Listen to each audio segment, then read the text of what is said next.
U.S. News and World Report does a rating on us, and we just found out we're in the top 2.3% of hotel ratings in America. That's of 108,000 hotels. It's a great source of pride. Huge. I mean, 2.3% of all the hotels in the United States of America, 108,000 hotels. That puts us, in the top 2,900, but it sounds better when it's 2.3%, right? Mike Nelson is proud to be the president of the Northern Hotel in downtown Billings. Yes, it was a good professional move, but for Mike, there were a lot of personal reasons to be interested in this property. I'm born and raised here, and I went to school here all the way through college. And when I got my job in the hotel business in Las Vegas, and after 30 years, wanted to move back, right? The Northern was closed, it was shuttered, and big chain and padlock on the front door. And it was a big part of my my upbringing. My folks taught us table manners at the Golden Bell.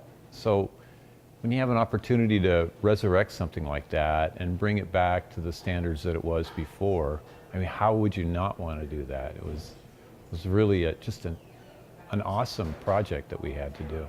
In 1902, P.B. Moss and H.W. Rowley began construction of the 69-room Northern Hotel. This photo, taken in 1914, showcases the lobby of the Northern with its marble walls and stained glass skylight. But on the afternoon of September 11th, 1940, a fire broke out, destroying the building, all while the owner, P.B. Moss, watched.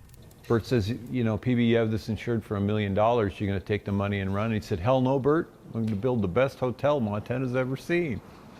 The present 10-story structure that stands today was opened July 7th, 1942, continuing the rich history of this iconic hotel. If you were to go on the Library of Congress website and look in their video collection, you'll find a movie of Teddy Roosevelt driving his car over on First Avenue in front of the Northern.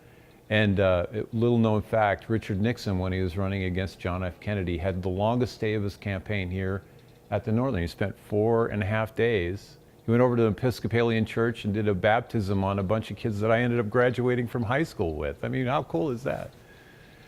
Movie stars in the past, are, I don't know, too many to mention. My dad's favorite was that Raquel Welch lived here for about 2 months. So that was before my time. But, there are some really cool things. Mike's family was such an important part of this city and such a part of his upbringing that he had to pay homage to them when he took over the Northern. Bernie's Diner is named after my mom, Bernie Nelson, who was a fixture here in the city. 10 is named after my dad, Thomas Edgar Nelson. So they like to say, if you want to hear some spirits argue, go stand in the hallway between the restaurants in the middle of the night and you can hear my mom's spirit say, my restaurant's better than yours, Tom. Having the Northern back up and running in wonderful condition means a lot to many residents across the city, and Mike doesn't take that responsibility lightly.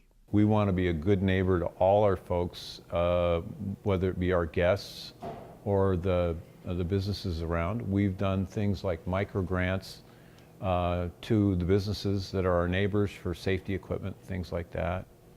We want the Northern to be the leader in the effort for a vibrant and busy downtown, because as the downtown or the core of a city goes, so goes the rest of the city. And so the Northern needs to be that magnet. And little known fact here, this year I think we'll bring in around 120,000 people to downtown. That's an economic engine. Moving forward, the folks here at the Northern will continue to strive to be an anchor in Billings for both visitors and those who call this place home.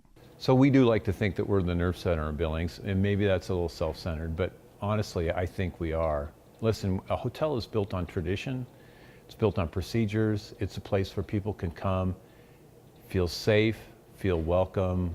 For a lot of folks, it's a home away from home. It's a building that in times of trouble for the city will act as a headquarters. This is the only seismically rated building. We could be a hospital in San Francisco, it's so strong. So we can be we can be anything and everything, but in the meantime, when we're not really needed, we're the place where people go to have a great time, or go to get work done, or go to have a wonderful meal in one of our fantastic restaurants. It's just a place where everyone is welcome.